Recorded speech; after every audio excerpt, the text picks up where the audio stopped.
मैं अपने गांव जा रहा था। जब मैं स्टेशन पहुंचा तब तक ट्रेन नहीं आई थी।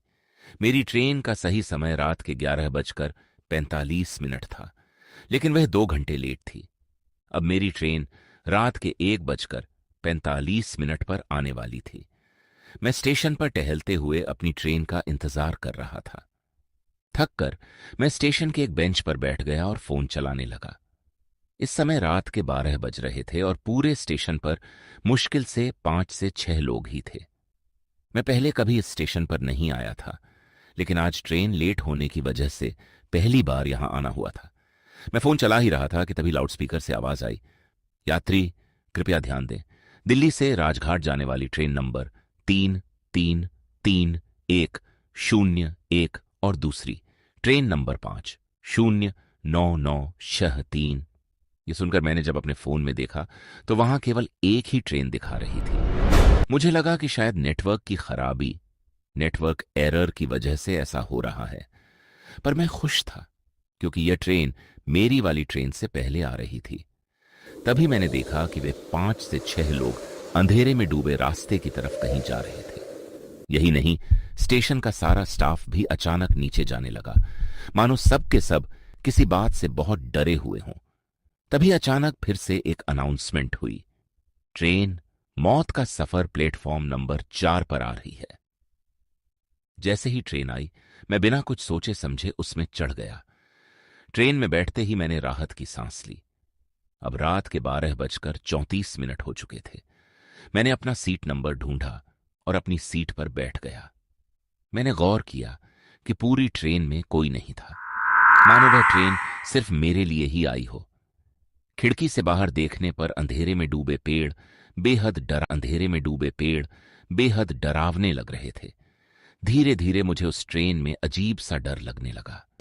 जब मैंने ट्रेन में यहां वहां देखा तो सीट नंबर 9 और 11 के आगे मुझे 3 लोग दिखाई दिए।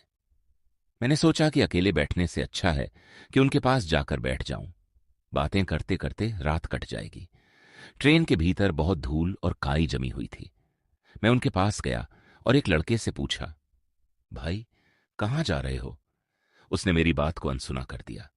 मैंने दोबारा थोड़ी तेज आवाज में पूछा, अरे भाई साहब कहां जा रहे हो?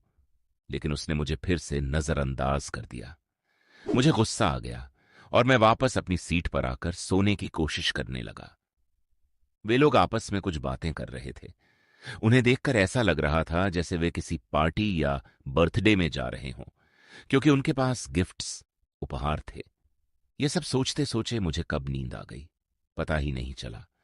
तभी अचानक टीटी टीटी ने मुझे जगाया और कड़क आवाज में पूछा, कहां जाना है, उठो। मैंने कहा, सर राजघाट। उसने मुझे टिकट दिया और एक बेहद अजीब व डरावनी मुस्कान के साथ आगे बढ़ गया।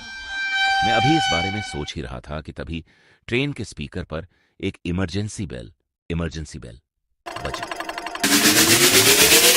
तभी अचानक मेरे सामने बैठे उन लोगों के चेहरे सफेद पड़ने लगे। यह खौफनाक मंजर देख मेरा दिल जोर जोर से धड़कने लगा। वे सब एक हद तक मुझे घूरने लगे। मेरे अंदर वहां से उठने तक की हिम्मत नहीं बची थी। मैं अपनी सीट पर ही जम गया था। मेरे अंदर मानो डर का सैलाब आ गया हो। तभी वे सब अपनी सीटों से उठे और चलती हुई ट्रेन से सीधे बाहर कूद गए। ये खौफनाक दृश्य देखकर मैं कांप उठा। तभी अचानक ट्रेन के डिब्बे में आग लगने लगी। मैंने घबराकर अपने घर या दोस्तों को फोन लगाने की बहुत कोशिश की, लेकिन ट्रेन में नेटवर्क गायब था। हद तो तब हो गई जब बैटरी पूरी फुल होने के बावजूद मेरा फोन अचानक स्विच ऑफ हो गया। डर और धुएं के मारे मैं वहीं बेहोश हो गया। अगले दिन जब मेरी आंख खुली तो एक आदमी मुझे उठा रहा था। उसने मुझसे कहा, भाई साहब उठिए, आप रेलवे स्टेशन पर बेहोश पड़े हुए थे।